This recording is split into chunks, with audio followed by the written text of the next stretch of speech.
हाय आर्मीज, आपका स्वागत है मेरे YouTube channel BTS Korean army 111 इन भोजपुरी सॉन्ग। तो आज ये साइको किंग का लास्ट पार्ट है।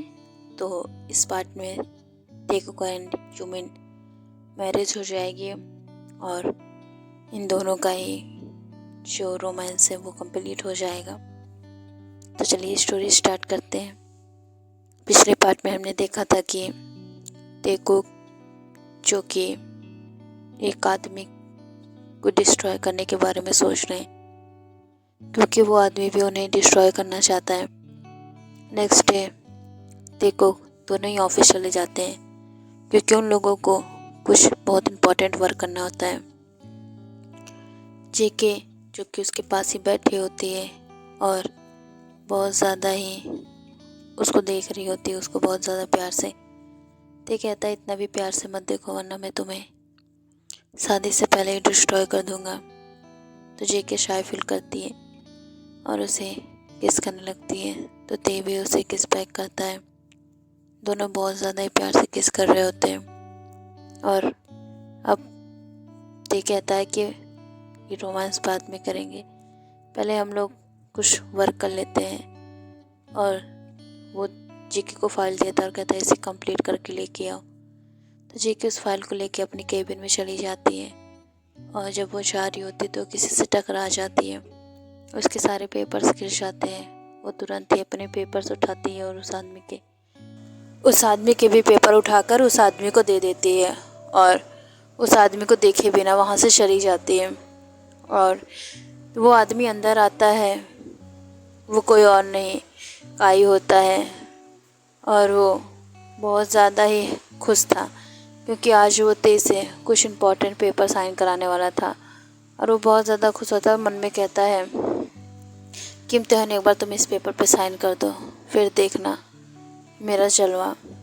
और वो तुरंत ही ते के सामने बैठ जाता है और ते से कहता है कि सर ये डील जो कि मैंने आपके साथ साइन की थी, आप इस पे प्लीज़ अप्रूवल दे दीजिए, तो इस डील को हम जल्दी ही इसे कंटिन्यू करें। तो ते बिना पढ़े उस पेपर को साइन कर देता है, जिससे वो आदमी और ज़्यादा खुश हो जाता है कि ते ने बिना पढ़े ही पेपर साइन कर दिए। और वो बहुत ज़्यादा खुश हो जाता है और इतना ज़्यादा खुश हो जाता है कि वो बड़बड़ाते हुए जा रहा था कि तुमने अपनी बर्बादी पे साइन किया है और बहुत जल्दी तुम्हें बहुत बड़ा झटका लगने वाला है। ते जो कि उसके लिए अगेंस्ट कुछ प्लान कर रहा था, लेकिन वो कुछ प्लान नहीं करता है, क्योंकि उसे ऐसा लगता है कि शायद वो इंसान सही है और वो ऐसे ही उस पेपर पर साइन कर देता है। यहाँ पर वो इंसान जब अपने मेंशन में आता है तो बहुत ज़्यादा कूदता है और बहुत ज़्यादा खुशी से कहता है कि साइन हो गए हैं। और वो जो औरत होती है प्रिया की मॉम, वो कहती है कि वाह। तो रोमा कहती है कि वाह डैड, आप जो काम कहते हैं वो करते ज़रूर हैं और मुझे पक्का पता था कि आप ज़रूर ही कर लेंगे। और वो दोनों यहाँ पर खुश होते हैं, क्योंकि नेक्स्ट डे तेकुक एंड यूमिन की हल्दी होती है, जिसमें दोनों ही सज धज के बैठे होते हैं और दोनों को ही हल्दी लग रही होती है। और इधर जिमिन को और युंगी को भी लग रही होती है। दोनों के बीच में पर्दे होते हैं, तेकुक के भी बीच में। इन चारों को जब हल्दी लग जाती है, ये चारों अपने अपने रूम में जाते हैं। तेकुक एक ही रूम में होते हैं और यूमिन भी एक ही रूम में होते हैं।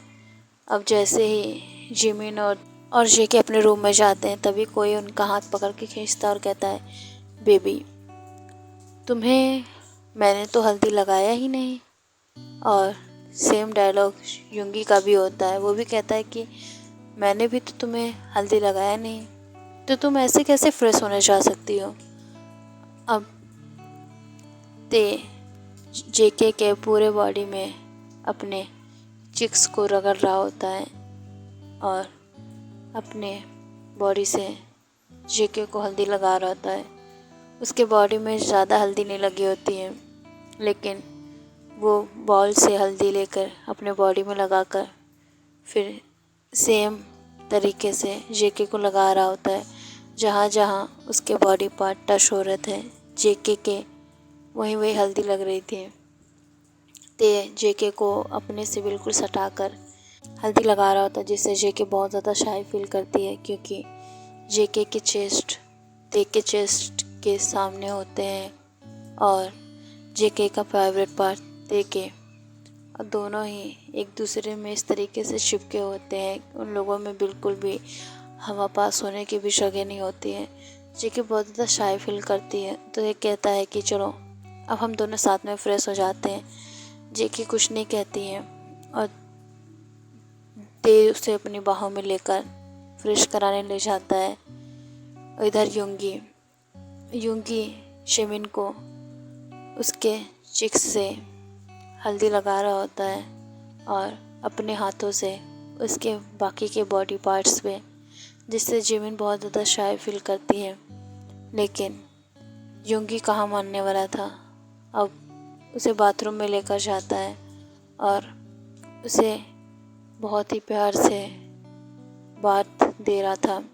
जिमिन बार बार शाय फील कर रही थी और रेड हो जा रही थी, क्योंकि यूंगी जिस तरीके से उसे टच कर रहा था वो बहुत ज़्यादा ही हॉट तरीके से उसे टच कर रहा था। जेके बहुत ज़्यादा ही शाय फील करती है, तो ते उसे किस कर लेता है।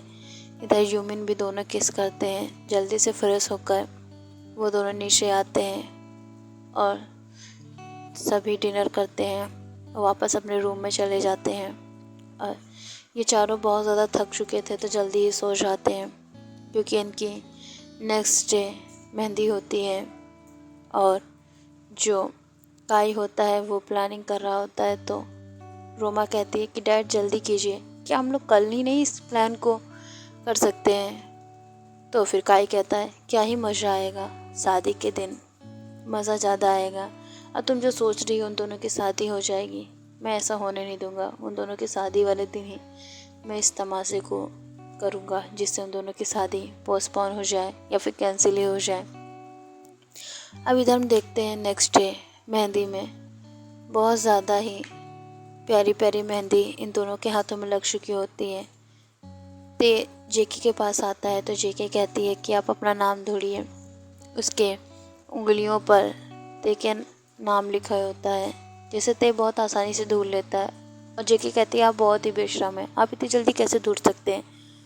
तो फिर ते कहता है कि जहाँ पर प्यार होता है वहाँ पर अपना नाम ढूंढने में क्या ही दिक्कत है, मुझे बहुत जल्दी अपना नाम मिल गया, तो इसमें तुम जेलस क्यों फील हो रही हो। तो जेके यहाँ पे मुंह फुला लेती है, तो ते उसके नेक पर किस करता है, जिससे जेके रेड हो जाती है और वो कुछ नहीं कहती है। वो कहती है अच्छा जाइए आप यहाँ से। तो ते वो गुस्सा आता है क्योंकि जेके उसे दूर कर रही है, लेकिन जेके से ते कहता है मैं नहीं जाऊँगा। तो फिर जेके कहती है ठीक है मत जाइए। और आप इतनी जल्दी गुस्सा क्यों हो जाते हैं, मैं आपको हमेशा के लिए थोड़े ना आपसे दूर कर रही हूँ। मैं तो सिर्फ आपको ये कह रही थी कि आप यहाँ से चले जाइए, क्योंकि यहाँ पे बहुत ज़्यादा लोग हैं और आप इस तरीके से रोमांस करेंगे तो सब क्या सोचेंगे। यहाँ पर ह्यूमन भी अपने में मगन होते हैं, क्योंकि यूंगी भी कुछ कम नहीं है। वो भी शिमिन को तंग करने के लिए बहुत ज़्यादा ही बहाने ढूंढ कर लाया था। और ये दोनों अपनी वाइफ के पास इस तरीके से चिपके होते हैं। तभी ते की मॉम कहती हैं अब तुम दोनों का अगर हो गया हो तो प्लीज़ हमारी बहुओं को अकेला छोड़ दो, वैसे भी तुम लोगों की हरकतों से इतना ज़्यादा रेड हो जा रही हैं। तो फिर ते और यूंगी कोई भी रिएक्शन नहीं देते, बट यहाँ पर जेके और जिमिन की तो हालत ही ख़राब हो जाती है कि सारे फैमिली मेम्बर उन्हें नोटिस कर रहे हैं। आखिर नोटिस करेंगे भी क्यों नहीं, मेन तो वही दोनों हैं। ऐसे इन दोनों की रोमांटिक मेहंदी भी ख़त्म हो जाती है। नेक्स्ट डे शादी होती है, सभी बहुत ज़्यादा ही तैयारियों में लगे होते हैं। ते जो कि शॉपिंग के लिए जेके को लेकर तो जाता है, लेकिन जेके को कुछ ड्रेस पसंद नहीं आती, इसलिए ते पर्सनली उसके लिए बहुत ही स्यूट सी ड्रेस बनवाता है, जिसे कहता है कि जेके तुम्हारा सरप्राइज़ है तो तुम्हें शादी वाले दिन ही पता चलेगा। और जैसे उसकी ड्रेस आती है तो वो देखकर शॉक हो जाती है, वो इतनी ज़्यादा प्यारी थी। और ते भी सेम कलर का ही पहनता है। आज पहली बार ते को जेके ने किसी डिफरेंट कलर में देखा है, वरना वो ब्लैक कलर में ही दिखता है। और वो बहुत ज़्यादा ही रोमांटिक लग रहा था और बहुत ज़्यादा हॉट। जेके जो कि उसे देखकर कहती है कि मुझे आपसे जेलसी हो रही है, आप इतने हॉट और सेक्सी कैसे लग सकते हैं, बाहर की लड़कियां आपको देखेंगी तो मुझे गुस्सा आएगा। तो ते कहता है कि तुम्हें जेलस होने की कोई ज़रूरत नहीं है, क्योंकि मुझे उन पर कोई भी ध्यान नहीं देना है, मुझे सिर्फ अपनी बनी बॉय पे ध्यान देना है। तो जेके कुछ नहीं कहती और कहती है कि जल्दी से फ्रेश हो जाते हैं, आज हम लोगों की शादी है। तो दोनों फ्रेश होकर जल्दी से रेडी हो जाते हैं। दोनों ही बहुत ज़्यादा क्यूट और प्यारे लग रहे थे। इधर हॉबी भी आकर देखती है कि जिमिन और जेके बहुत ज़्यादा ही सुंदर लग रहे होते हैं। उन दोनों का देखकर उन दोनों की नज़र उतारती है और कहती है कि वाकई में मुझे दोनों ही भाभियाँ बहुत ज़्यादा ही प्यारी मिली हैं। और ऐसे ही शादी का भी वक्त आ जाता है। पंडित जी नीचे इंतज़ार कर रहे होते हैं। दोनों कपल्स बहुत ज़्यादा ही प्यार से आते हैं और फिर मंडप में बैठ जाते हैं कि तभी कोई कहता है कि तुम लोगों ने मुझे नहीं शादी में बुलाया।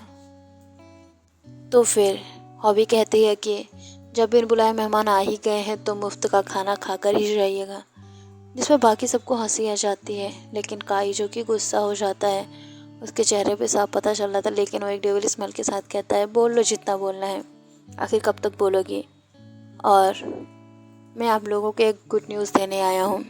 तो फिर ते देखकर गुस्सा हो रहा था। तभी काई कहता है कि मिस्टर किम, क्या आपको पता है कि आपकी सारी प्रॉपर्टी मेरे नाम पर है, तो अच्छा होगा आप इस मेंशन को छोड़कर चले जाइए और अपने मेंशन में जाकर सामान पैक करिए, क्योंकि ये गोवा तो आपका है नहीं। तो फिर आप जाकर जल्दी से अपने मेंशन का सामान पैक करिए, हम लोग वहाँ पर शिफ्ट होंगे। और आपको ये बता दूँ, आपकी सारी प्रॉपर्टी, आपके सारे बंगले, सारे फार्म हाउस और सारे कंपनियाँ हमारे नाम हो चुकी हैं। तब वो ते को पेपर पकड़ाता है। ते जो कि खड़ा होता है और वो शॉक हो जाता है और उसकी आंखों से आंसू गिर जाते हैं, जिसे देखकर सारे फैमिली मेम्बर भी रोने लगते हैं और कहते हैं कि क्या ये सच है ते, क्या इसने सच में हम लोगों का सब कुछ ले लिया है। ते शांति से बैठा होता है। उसे देखकर ऐसा लग रहा था वाकई में उसका सब कुछ लूट चुका है और वो दिवालिया हो चुका है। उसका पूरा पूरा प्रॉपर्टी सच में काई के नाम हो गया है। लेकिन काई शायद बहुत ज़्यादा ही बेवकूफ़ था। उसने किम तेहॉन से, यानी कि कोरिया के किंग से पंगा लिया था, तो अब किंग तो अपना रूप तो दिखाएगा ही। अब वो तुरंत ही कहता है मिस्टर काई, क्या आप भूल रहे हैं कि आप किससे पंगा ले रहे हैं। तो काई कहता है आप तो सब कुछ हार चुके हैं और जल्दी से गोवा से निकलिए और अपनी सारी पैकिंग करिए। ते कुक एंड ज्यूमिन की शादी गोवा में ही हो रही थी, क्योंकि उन लोगों को बहुत ज़्यादा ही प्यारी शादी करनी थी। वो लोग नहीं चाहते थे कि घर पर शादी हो। फैमिली मेम्बर्स ने उन लोगों के लिए पहले ही बुकिंग कर ली थी, जिसमें ते बिल्कुल ही मना नहीं करता। वो रूड है, लेकिन अपनी फैमिली और अपने जेके के लिए इतना तो कर ही सकता है। इसीलिए वो अपने मेंशन को छोड़कर गोवा आकर अपनी सारी सेरेमनी को पूरा कर रहा था। सारी हल्दी मेहंदी और शादी भी यहीं कर रहा था। लेकिन उसे ये पता था कि ये काई ज़रूर कुछ ना कुछ प्लान करेगा। और वो काई की तरफ देखता और कहता है मिस्टर काई, एक वीडियो में आप लोगों को दिखाता हूँ।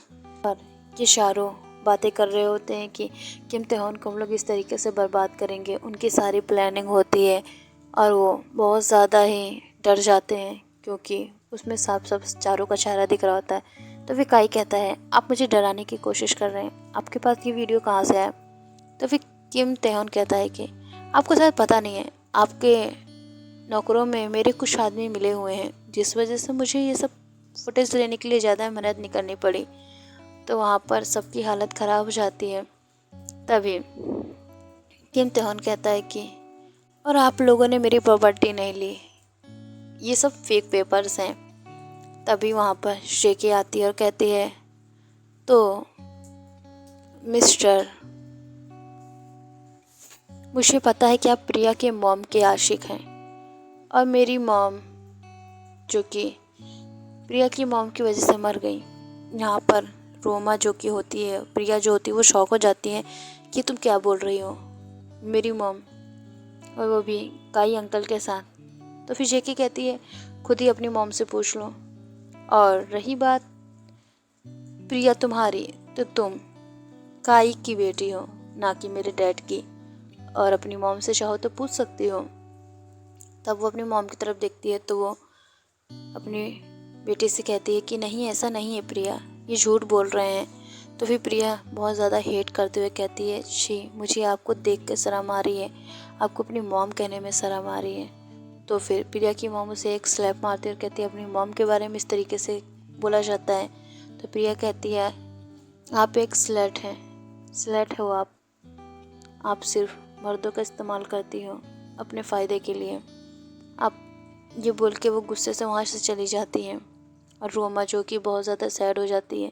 तो फिर ते कहता है, और तुम्हारी बात, तो तुम अपने डैड के बारे में कुछ जानना चाहोगे? तुम्हारे डैड ने तुम्हारी मॉम को मारा है क्योंकि इन दोनों को एक बिस्तर में देखकर तुम्हारी मॉम को दौरे पड़ गए थे, जिस वजह से वो डेथ तक पहुंच गई। और इस आदमी ने इस औरत के साथ एक रात नहीं, बहुत सी रातें बिताई हैं, जो कि तुम्हारी मॉम ने बहुत बार नोटिस किया है, और तुम्हारी मॉम से ज़्यादा प्यार नहीं करते थे, इस वजह से उन्होंने खुद को मार डाला। रोमा जो कि बहुत ज़्यादा ही रो रही होती है, लेकिन उसका घमंड अभी टूटा नहीं था। तो वो तेरे से कहती है कि तुम्हारी वाइफ जल्दी तुम्हें छोड़कर चली जाएगी, तब मैं देखती हूँ कि तुम कैसे रहते हो। यहाँ पे काई होता है, वो पूछता है, आखिर तुम लोगों ने इस पेपर को कैसे एक्सचेंज किया? तो जेके यहाँ स्माइल करके कहती है, वो अंकल, बात ऐसी है ना कि उस दिन जब मैं पेपर लेके आपसे टकराई थी, उसी समय मैंने पेपर एक्सचेंज कर दिए थे, इस वजह से आपने जिस पेपर पे साइन कराए थे वो फेक थे। यहाँ पर पुलिस भी आ जाती है क्योंकि बहुत ज़्यादा ही तमाशा हो चुका था। अब इन दोनों को बहुत ज़्यादा ही खुशी होती है और देखो उन चारों को जेल के पीछे डरवा देते हैं और कहते हैं, खबरदार जो ये छूटे। और पुलिस भी डर के मारे उन्हें अंदर कर देती है और बहुत बड़ा ही केस लगाती, जिस वजह से वो उम्र भर नहीं छूट पाते हैं। और जेके यहाँ पर बहुत ज़्यादा खुश होती है क्योंकि उसके डैड को मारने वाला आज सलाखों के पीछे है। अब तेकुक और यूमिन की शादी हो जाती है। ये दोनों अब अपने बेडरूम में होते हैं, जो कि बहुत ज़्यादा ही प्यारे लग रहे थे। यहाँ पर हॉबी जेके और जिमिन के रूम के बाहर खड़ी होती है। पहले वो जेके को लेकर जाती है रूम में, और तेज जब रूम में जाता है तो कहती है कि मुझे बहुत ज़्यादा मोटी रकम चाहिए, तभी मैं आपको भाभी के पास जाने दूंगी। तो ते भी उसे एक ब्लैंक चेक दे देता और कहता है, जितना फिल करना चाहो फिल कर लो। अब हॉबी खुश हो जाती है और कहती है, एंजॉय योर फर्स्ट नाइट भाई, और स्माइल करके वहाँ से चली जाती है और जिमिन के रूम के बाहर आ जाती है। और वो युंगी से भी सेम चीज़ कहती है, तो युंगी भी उसे एक ब्लैंक चेक देता है। तो फिर हॉबी कहती है कि आज तो मेरी लॉटरी लग गई, अब मैं बहुत सारी शॉपिंग करूँगी इधर तेकुक के रूम में। जेके बहुत ज़्यादा ही शाय फील कर रही थी क्योंकि अब किम त्योन उसे डिस्ट्रॉय करने वाला है, और वो बहुत ज़्यादा ही शाय फील कर रही होती है कि ते आता है उसे किस करने लगता है। जेके भी फुल रिस्पॉन्स दे रही थी। जेके बहुत ज़्यादा एक्साइटेड हो जाती है और वो अपनी फर्स्ट नाइट के लिए बहुत दिन से इंतज़ार कर रही होती है। और जेके बहुत ज़्यादा ही शाय फील करती है। ते उसे किस करता है और उसकी फुल बॉडी को टच करता है। अब ते उससे इंतज़ार नहीं होता, वो तुरंत ही उसके क्लोथ को रिमूव कर देता है। अब जेके फुल नेकेड होती है और ते भी अपने कपड़ों को निकाल कर फेंक देता है और उससे पूछता है, क्या तुम सच में रेडी हो या फिर हम इसे बाद में कंटिन्यू करें? तो जेके कहती है, अगर फर्स्ट नाइट नहीं मनाया तो फर्स्ट नाइट की क्या बात, जल्दी से कीजिए, मुझसे अब वेट नहीं हो रहा है। मैंने बहुत इंतज़ार किया है आपको इस तरीके से फील करने का। अब ते और स्माइल करता है और उसके अंदर एंटर हो जाता है। चीखें बहुत ज़ोर से मौन करती है, उसकी चीख ही निकल जाती है क्योंकि उसका फर्स्ट टाइम होता है, उसे बहुत ज़्यादा पेन होता है। ते बहुत ज़्यादा ही वाइल्ड हो चुका था। चीखें तो बहुत ज़्यादा ही रोने लगी थी अगर उसने इस राक्षस को कैसे कहा, लेकिन अब वो कुछ नहीं कर सकती थी और बहुत ज़्यादा ही वाइल्ड थे, उसको हार्म कर रहा था, उसे बाइट कर रहा था। इधर हम देखते हैं ह्यूमन भी बहुत ज़्यादा ही प्यार से एक दूसरे को किस कर रहे होते हैं। तो युंगी कहता है कि बहुत तुमने मुझे परेशान किया है, अब मेरी बारी है। तो जिमिन शाय फील करके कहती है कि मैंने आपको परेशान कब किया, आप ही हो जो मुझे उल्टे सीधे गिफ्ट देकर प्रपोज कर रहे थे, तो मैं क्या करूं।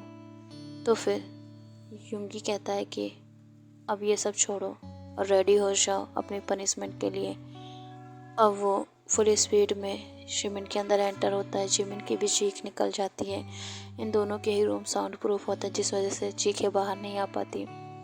अब युंगी भी फुल एंजॉय कर रहा था, लेकिन वो प्यार से इंटीमेट हो रहा था जिससे जिमिन को ज़्यादा दर्द नहीं हो रहा था और वो भी फुल एंजॉय कर रही होती है। और इसी तरीके से इन दोनों की नाइट बहुत ज़्यादा रोमांटिक हो जाती है। इन दोनों का रोमांस सुबह के 5 बजे तक चलता है और ये दोनों जब थक हार कर सो जाते हैं तब युंगी जिमिन के बगल सो जाता है और ते जेके के बगल। अब वो दोनों बहुत ज़्यादा गहरी नींद में सो जाते हैं। अब ऐसे ही मॉर्निंग में जब युंगी जिमिन को देखता है वो बहुत ज़्यादा थकी होती है और ते जब जेके को देखता है तो बहुत ज़्यादा ही खुद के ऊपर गुस्सा करके कहता है मैं ज़्यादा ही वाइल्ड हो गया था अपनी बेबी बनी के साथ। तब वो कुछ नहीं कहता है और जेके को उठाकर वॉशरूम में फ्रेश करा देता है और कहता है कि तुम आज नीचे नहीं जाओगी। जेके कहती है कि बट मैं जाऊंगी नीचे। तो फिर ते कहता है ठीक से चल नहीं पा रही हो और तुम्हें नीचे जाना है। तो फिर जेके कहती है ये सब आपकी प्रॉब्लम है, आपने ही मेरी ये हालत की है, आप बहुत ज़्यादा वाइल्ड हो गए थे। तो फिर ते कहता है सॉरी बेबी, मैं बिल्कुल भी अपने आप पे कंट्रोल नहीं कर पाया क्योंकि इतने दिन से जिस चीज़ का मैं इंतज़ार कर रहा था अगर वो चीज़ मुझे मिल गई तो मैं कैसे इंतज़ार करूँगा, मुझे बस तुम चाहिए थी इस वजह से, सॉरी बेबी। तो जेके कहती है आपका मुझ पे हक है, आप नहीं करेंगे तो कौन करेगा, और उसे फिर से किस कर लेती हैं जिससे ते कुछ नहीं कहता है। अब दोनों फिर से सो जाते हैं क्योंकि ते जेके को छोड़कर जाना नहीं चाहता है। यहाँ पर ह्यूमन भी फ्रेश होकर आते हैं, लेकिन जिमिन बहुत ज़्यादा ही फ्रेश लग रही थी, उसे ज़्यादा पेन नहीं होता है। तो वो फिर से युंगी के ऊपर बैठ जाती है और बहुत ही सीरियसली कहती है कि मुझे फिर से चाहिए। तो युंगी कहता है कि अभी तो 5 बजे तुम्हें छोड़ा है और तुम थकी नहीं हो, ज़्यादा ना करो नहीं तो तुम बीमार हो जाओगी। तो फिर जिमिन कहती है आप तो बिल्कुल रोमांटिक ही नहीं हो, जाओ मुझे आपसे बात ही नहीं करनी। तो युंगी कहता है अच्छा मैं रोमांटिक नहीं हूँ, अभी बताता हूँ। वो फिर से स्टार्ट हो जाता है। यहाँ पर ह्यूमन का फिर से रोमांस होने लगता है। ओके यार, मैं इस स्टोरी का यहीं डी एंड होगा और नेक्स्ट स्टोरी के लिए रेडी रहिएगा। वो एक मैजिकल स्टोरी है जो कि मैं अपने चैनल पे शायद 3rd बार दे रही हूँ, ये मुझे याद नहीं है, शायद वो 3rd बार ही है और आप लोग बहुत ज़्यादा एक्साइटेड लग रहे हैं। तो फिर जल्दी से जल्दी उस वीडियो को शेयर कर दीजिएगा। मैं ये नहीं कह रही हूँ कि आप 10-12 लोगों को शेयर करिए, बट एक आर्मी एक लोगों को तो शेयर कर ही सकता है जो BTS फ़ैन हो और जो इस वीडियो को देखकर खुश हो जाए। तो फिर मैं चाहती हूँ कि आप लोग एक लोगों को शेयर कर दीजिएगा और मेरी स्टोरीज़ कैसी लग रही हैं मुझे कमेंट करके बता दीजिएगा। और कौन कौन सी स्टोरी आप लोगों को चाहिए वो भी कमेंट कर दीजिएगा। जैसे कि मैं अब आप लोगों को वैम्पायर और वुल्फ और एक लायन की स्टोरी मिक्स करके दूंगी जिसमें बहुत ज़्यादा ही मज़ा आने वाला है। तो आप लोग रेडी रहिएगा और न्यू स्टोरी बहुत ज़्यादा ही रोमांटिक भी होगी जहाँ पर आप लोगों को बहुत ज़्यादा मज़ा आएगा। और वहाँ पर एक बहुत ज़्यादा ही इंटरेस्टिंग चीज़ होगी जो कि है तेकुक फाइट एंड ह्यूमन फाइट। जब फाइट होती है तब रोमांस करने में ज़्यादा मज़ा आता है। तो इस वजह से इस स्टोरी में भी ऐसी ही फाइट के साथ रोमांस है जो कि आप लोगों को अच्छा लगेगा। तो आप लोग इंतज़ार कीजिएगा। और ये स्टोरी यहीं पर एंड हो जाती है। ओके बाय आर्मी, सरांगे। Love you so much army, मुझे इतना प्यार देने के लिए। मेरे 7K सब्सक्राइबर्स कंप्लीट हो चुके हैं। तो thank you so much armies.